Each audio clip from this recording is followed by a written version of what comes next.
Jim Longworth, and welcome to another edition of Triad Today as we once again come to you from the beautiful Senior Botanical Garden in historic downtown Kernersville. We hope you'll visit the garden. We'll talk to you more about that later, but it is beautiful. Everything's in bloom. Come on down and social distance yourself and enjoy it. Coming up later in the program, our roundtable will be here to get into all sorts of controversy, and we'll have other great topics as well to talk about, including how you can help hospice, and we'll take a look at how COVID-19 is affecting tourism in Winston-Salem. But we're first going to turn our attention to this, and nobody needs to see my face anyway, so see, you don't have to see my face, but isn't this a beautiful t-shirt? And we're going to talk about this t-shirt, but really we're going to talk about safe, sober driving. We have three very special guests who are with us to talk about that. On my immediate right is Ainsley Williams. She's a sophomore at Mount Tabor High School. Back behind us, right behind me, Griff Schuler is attorney with Daggett Schuler. David Daggett, also attorney with Daggett Schuler, who is behind all this. And welcome, everybody. Thanks for coming. Thanks, Jim. Thank you. David, I'm going to come to you first. Let's remind our viewers what Safe, Sober Prom Night is all about. Yes, this is the 30th anniversary of the Safe, Sober Prom Night program. What most people don't know is over the years, it's become the largest and longest running privately funded initiative of its type in the United States. I always say maybe world. Yeah. It's become a tradition for our local high school students. Things are going to be different this year. And we're going to get to that in just a second because there's no proms, right? But it's still leadership, guidance, and direction for our young people. Right. Now, Griff, very quickly, though, the T-shirt that I was holding up, we're going to get to Ainsley in a second, but that contest is a really big deal. I mean, how do you select a winner? It is a big deal, and the best thing about it is the winner is a student. And we get entries from all over the Triad. They come in. It's a completely blind selection process. The entries come in, they're scanned, and then there's a committee. We'll go through the selection process, but it's completely blind. We don't know who the winning student is until the very end. Well, I know who it is right now because Ainsley's right here. Now, Ainsley, very quickly, how did you hear about the contest? My art teacher told me about it. She gave me a form that was like saying all about the contest and like what you need to do to enter, and she said that she wanted me to try and do it, and I was like, okay, yeah, that'd be fun. Well, you let the cat out of the bag, because I was going to ask you, I mean, not everybody's an art student who tries to do a design, but you are an art student. You're pretty good at art, right? I mean, I try. Yeah, well, I think that's great. I think this is great. Now, she's very modest. That's right. Well, what did you think when David and Griff and your teacher and principal showed up at your door? Do you think you were going to be expelled? Or, I mean, what was going through your mind? I just was so confused. My parents told me that, like, somebody was coming to talk to me from, like, my dad's work, and I was like, okay, fine. And then I was walking down the stairs, and I saw balloons outside, and I said, Dad, why are there balloons? And he was like, what are you talking about? It wasn't your birthday, so and then I got out there, and I was like, oh my gosh, and I was super surprised. And yeah, it was a big surprise, yeah. And this is just a beautiful t-shirt design. Now, what does it have to mean? Because on the back, it's got sponsor names, and it also has your name on it. What does it mean to have your name on this, to have, go out thousands of t-shirts? It just feels like very important. I don't know, like if I see people walking around wearing this t-shirt, I'm like, oh my gosh, I designed that. Yeah, it's really cool. So you literally would give the shirt off your back. Yeah. Now, let me go back to David, because I was rude and interrupted David a second. But now I'm thinking, David, I'm not a bright guy, but I'm thinking, hey, there are no proms this year. So what are you doing? Well, most have been canceled. We've actually got one school that's reset a prom for July. But we're going to figure out some way, somehow, to get the t-shirts to the students. Obviously, the virus situation's evolving, but we have graduation coming. We have a lot of seniors that count on it. They depend on it. In fact, Griff laughs at me when I say this, but students put these shirts on like a badge of honor. Sure. And we're going to fulfill that promise to our students in the Triad some way, somehow. Another thing I wanted to mention real quickly, I ironically taught Ainsley in 2- and 3-year-old Sunday school class. Wow. So you were brought up right. Of course. You got your dad and David on both sides of you. Discipline. And Jim, I think one of the things David and I have talked about this year, I think this year the program could be even more important than ever, because really the program is more than just about proms. It's about good decision making. And David and I have been talking that this summer, as we get into it, the students around the Triad are going to be in a situation where they're probably going to want to get together. They're probably going to want to be tempted to drink, to possibly make some bad decisions when they things are loosened. Right. And so in some ways, I think this year it might be even more important to get the word out, to be safe and to be sober and not get in a car and that type of thing. That's a good message. And to wrap up, Ainsley, what are your plans after high school? I don't know yet. I guess I'll figure it out when I get there. But I want to do something with art. I really like doing that and designing things. So this is great. You just do a great job. Up on screen, I want to put some information up there for you.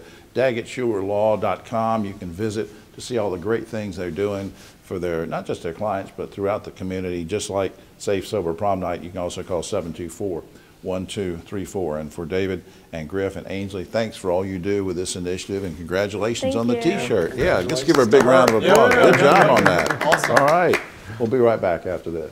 On Triad Today, always glad when our good friend from Mountain Valley Hospice and Palliative Care can stop by, because she and her team do such great work for so many people. So we meet her again here, a little bit social distance, but still here. Yeah, no hugs today. Yeah. Sheila Jones, Senior Director of Marketing and Public Relations for Mountain Valley Hospice and Palliative Care. Thanks for coming down to the garden. Thanks for having me. Before I ask you some questions here that relate to COVID-19 and hospice, give everybody just a quick overview in case they've just moved into the area, whatever, what you do, who you serve. We are a nonprofit hospice organization. We also have palliative care. We serve anyone with a life expectancy of 6 months or less. We do that in 17 counties in North Carolina and Virginia, Surrey and Yadkin and anything that touches those, and then Carroll, Grayson, and Patrick in Virginia and anything that touches those counties. So, big area. Big area. And of course you help people in their homes, because that's what most people like to do. You also have 2 beautiful hospice homes. Correct. We do. The majority of our patients are in their homes, and we have the Waltz Hospice Home in Dobson, North Carolina, and the State Employees Credit Union Hospice Care Center in Yadkinville. All right, now let's talk about it's not a pleasant topic, but COVID-19. Are you continuing to provide in-home care as well as helping people at the hospice home throughout this? As much as we possibly can. Our team has hit the ground running. They're providing in-home visits just like they did before. We're accepting patients in our facilities just like we did before. And we're preparing. So if we have to care for those COVID patients, which we're blessed right now that we've not had to. And all, protective gear and masks and all this, and taking care of people.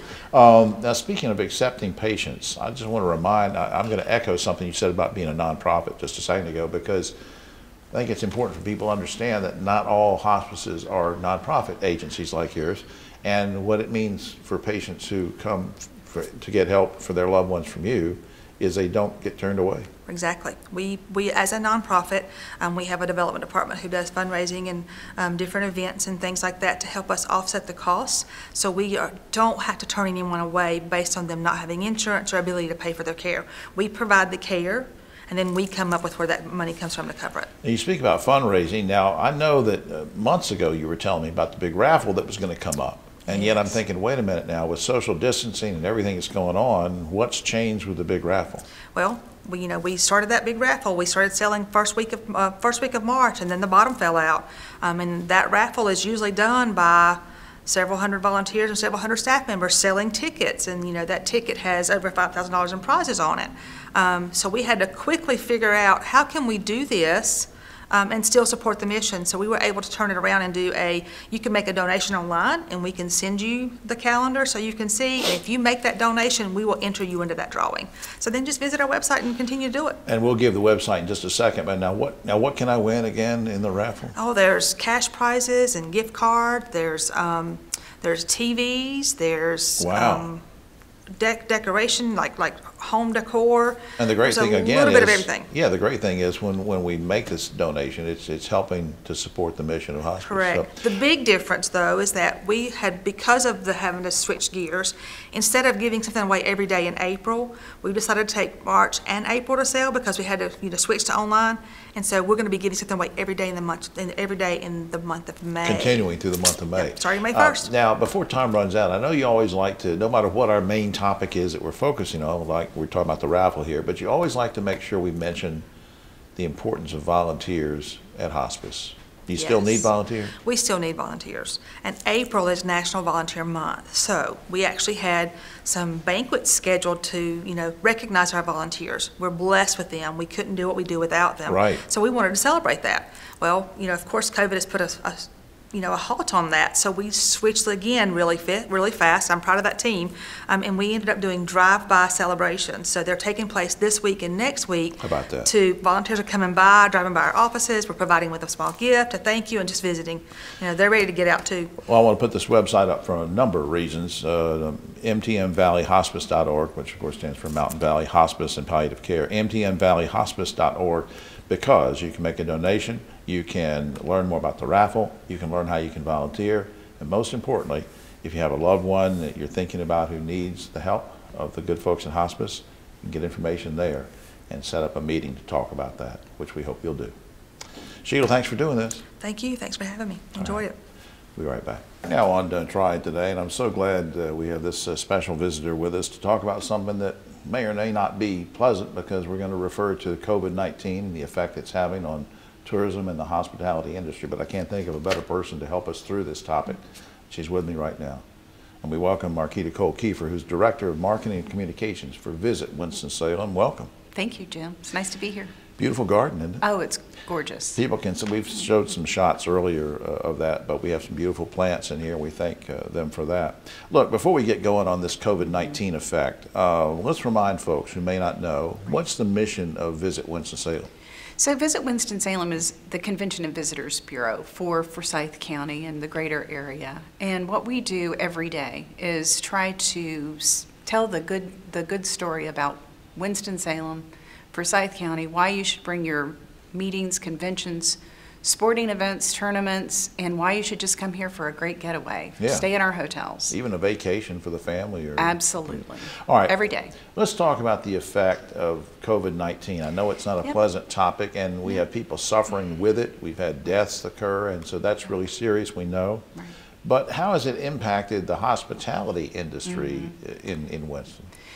Well, by our very definition, the tourism and hospitality industry is all about getting out and traveling, hopping on a plane, getting in your car, going to different destinations, traveling, dining out. So it's been, I hate to use the word devastating, but in some respects it has been devastating. The good news, though, if there is some good news, and we're starting to hear a little bit now that we're, almost 4 weeks into our stay-at-home order here, is that we're starting to see those little glimmers of hope, and it's just been very, reassuring that, especially for Winston-Salem, the spirit of the community of rallying together, even in very tough times. Sure.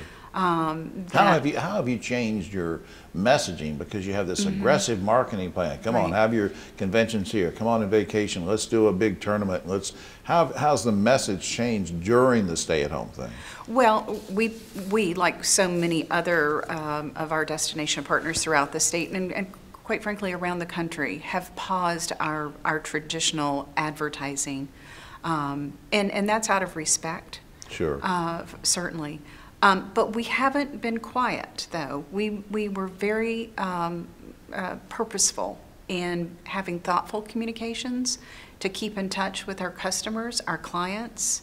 Our convention sales team has been on the phone and emailing our customers. Folks that we're going to have a big meeting in April, maybe you're on the phone with them and say, okay, we'll move that to September, whatever. Exactly. How can we help you? What do you have any crystal ball or estimates of when and how the hospitality industry will begin to recover in Winston-Salem, Forsyth? I wish we did. But again, I think we're working with our state tourism folks. We're working with national research teams. We're working with the hotel occupancy demand research team. And again, we are starting to see some glimmers of hope that people are starting to book maybe at the end of the summer. Right. And that the cancellations are rebooking. So those are the good news. You know, the little glimmers. Again, it's going to take a while though, Jim. Yeah. People have to feel safe, and they have to feel like it's okay to get back out.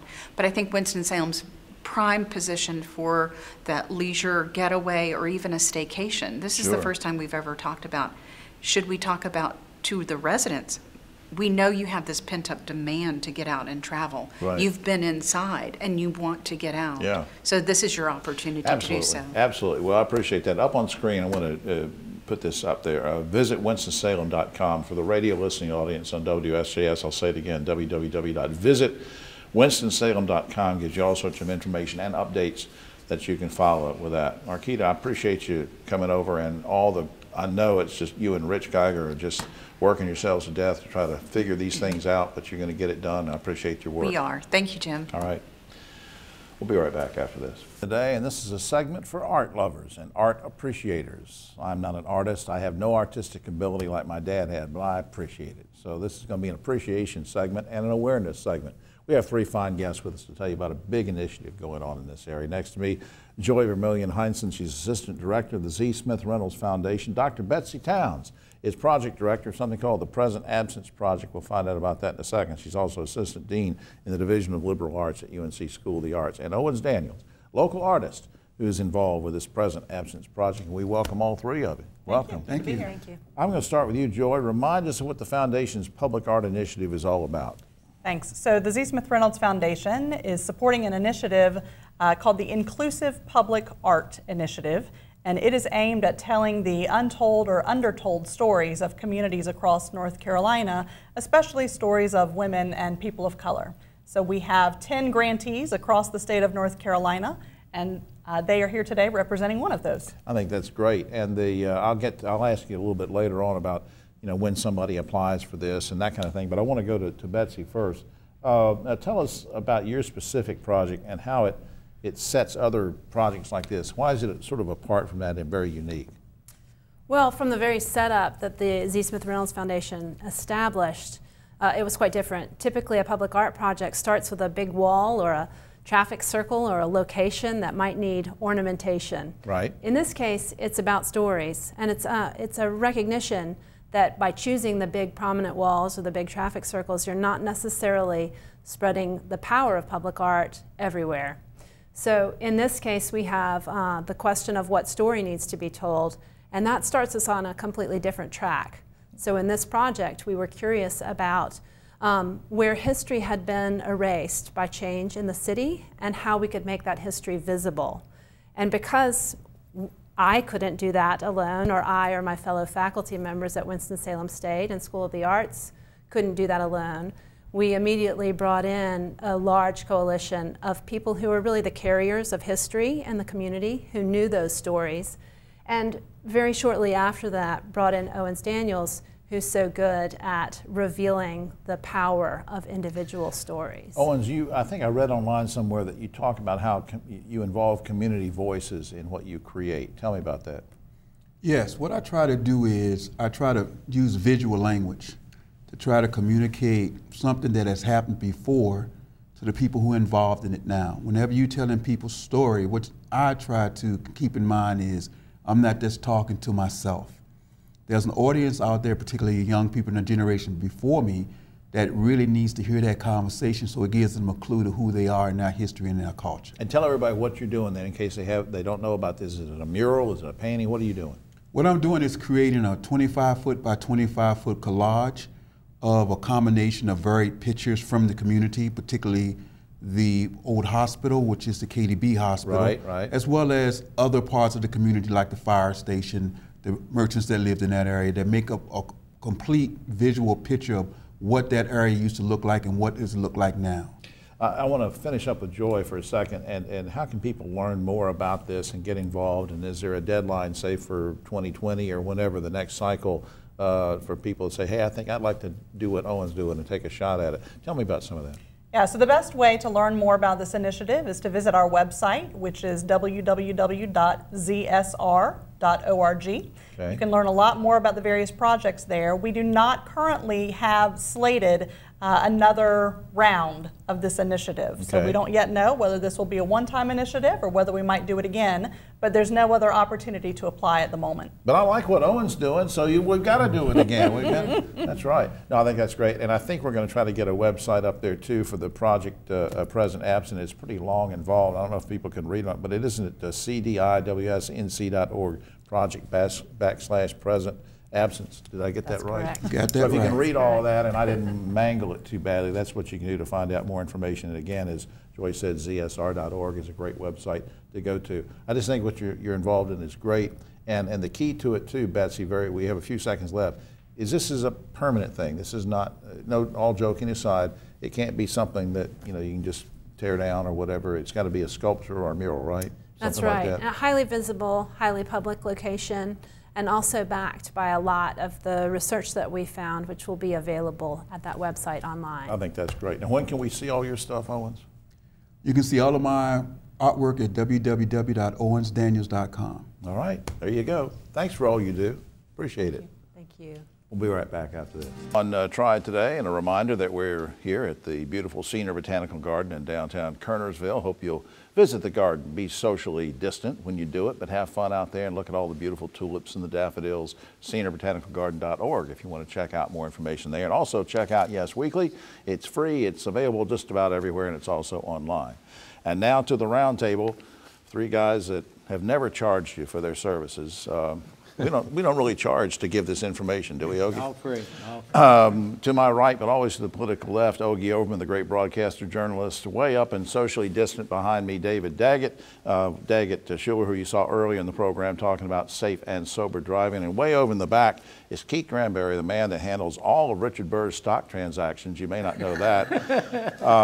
Keith Granberry is founder of Helping Hands Consultants. All right, guys, very quickly on this first one. Don't want to spend a lot of time on it, but Nancy Pelosi and some of the Democrats in Congress think that in addition to the stimulus checks, every person ought to get $2,000 a month until the recovery comes. Ogie. Well, I tell you, the longer this thing drags on, I think it might come to that rather than sending people back to work too early. Will it pass, David? I don't think it'll pass. I would rather see it done through the employers as an incentive to keep people on the payrolls and keep them engaged. All right, Keith. I think that Canada is doing that. Canada is actually giving people $2,000 a month. If Donald Trump wants to win election, allow him to give everyone $2,000 a month. Well, he will win. Yeah, I'm glad you brought that up. Speaking of electioneering, stimulus checks were held up so that Trump could put his name on them. Should this be considered electioneering? And if so, should the FEC levy a hefty fine against the president, Ogie? You know, every day I ask myself, what is wrong with this guy? What is wrong? I mean, what a petty little, insecure little... Should he be fined for that? Well, yeah, if there's a law anywhere to rein him in, do it. You just cued David if there's a law. David, what do you think? I don't know about a law. I think for both sides, the gamesmanship during this period of time should be over, and we need to get to business that we can all wrap our arms around to take care of the people. Absolutely. Keith? Our bets are off during the political election season, and Donald Trump has the power to fire almost anyone in government, so it's not going to happen. I have to be careful. I'm glad David's on the roundtable today because this one is sort of difficult. I don't know, it could be a legal question. 10 nurses have been suspended from a Santa Monica hospital for refusing to care for COVID-19 patients until the nurses, are given proper protective equipment. Guys, you okay with firing healthcare workers who refuse to work without protection? Ogie? That's a tough question, Jim. I mean, it really is. You know they want to do it, but is there a way to track down who is not getting them this protective equipment and fire them? It's not the nurses, the healthcare people that need to be fired. It's the people who aren't getting them the protection. Mr. Attorney. Yeah, I had a unique opportunity to speak on a virtual seminar earlier this week with medical providers, including frontline providers from New York City and Los Angeles. We got to do everything we can to protect our healthcare workers. No ifs, ands, or buts about it. Well, the answer to the question is no, they should not be fired for not wanting to put their life at risk. The executives should be fired who are asking them to do that because they have to do everything possible to get the protective equipment for people who are in the front line of this war. we're in. All right, speaking of controversy, here's another one. Controversy still brewing over NASCAR driver Kyle Larson's use of the N-word during a session. I guess it was a podcast or something. Larson has since been fired from his team and suspended by NASCAR, but as I said, the controversy keeps going. In general, though, guys, does the use of a racial slur justify losing your job? Ogie. Well, in general, if you're at the water cooler talking with a fellow bigot and use that word, probably not among two bigots. But he's on national TV, Jim. That went out over national TV, yeah. Take him out. David. Yeah, we expect more of our public figures. I usually am in favor of free speech, not in this situation. Mr. Granberry. Well, I think that even if you're talking to a bigot privately, if you have those thoughts, you should be fired. What I would like NASCAR to do is have a more diverse organization, not just fire someone based on words, but create an environment where people will come and work in a diverse environment. Absolutely. And you know, guys, as you know, our buddy Richard Petty, who's been on the show several times, is the only person that's hired an African-American driver, Bubba Wallace, and nobody else. So there's no African-American team owners, drivers, or anything. No. Okay, the Land O'Lakes company, you know, it makes the butter and cream and all that, says it will no longer use the image of a Native American woman on its products because a North Dakota legislator said the image portrays Native women as quote-unquote sex objects. Very quickly, guys, are you okay with removing this image, or is it just another example of political correctness gone amok? Ogie. Well, I think it's just a marketing decision. I think they decided it was time to get rid of the little Indian girl and just change your look just a little bit. David. I think the communication should be between the affected people, the Indian organization, and the company. Get the legislator out of it, let them solve the problem. And in all fairness, the legislator, I believe, is a Native American. That's okay. Well, then he should direct them to the constituency that's involved. Keith, 2PC or what? I think it's much to do about nothing. You use me as a sex symbol on your show. No, that's true. Keith is the sex symbol of Triad Today. So, you know, it's all relative. Not after today, but up until this point. Guys, this is kind of a feel-good thing, or it's kind of weird. I don't know what it is. But finally, with paper products in short supply, one bakery thought it'd be a cute idea to start making cakes that look exactly like a roll of toilet paper. Guys, would you buy a cake shaped like a roll of toilet paper? Ogie Overman. I'd rather buy a roll of toilet paper shaped like a cake right now. David Daggett. My family takes care of the bakery shopping for me, so I take what I can get. Even if it was a toilet paper Even if cake? it was toilet paper. Keith, would you buy a cake shaped like a roll of toilet paper? You always ask these questions. You know, if the cake tastes good, I don't care what it's shaped like. Well, you heard it here first. We got our cake experts. Well, that's all the time we have. Oh, except for this one. Police have arrested a man in Maryland who repeatedly goes to his mailbox every day without wearing any clothes. Said the woman who finally called the cops, I don't know why he keeps going out to the mailbox like that. All I keep seeing is the same package every day. I don't know what that means, Ogie. Did you understand that? I guess he's getting a UPS. I think I did understand. Yeah, a UPS package coming in. For all of us here on Triad Today, we'll see you next week.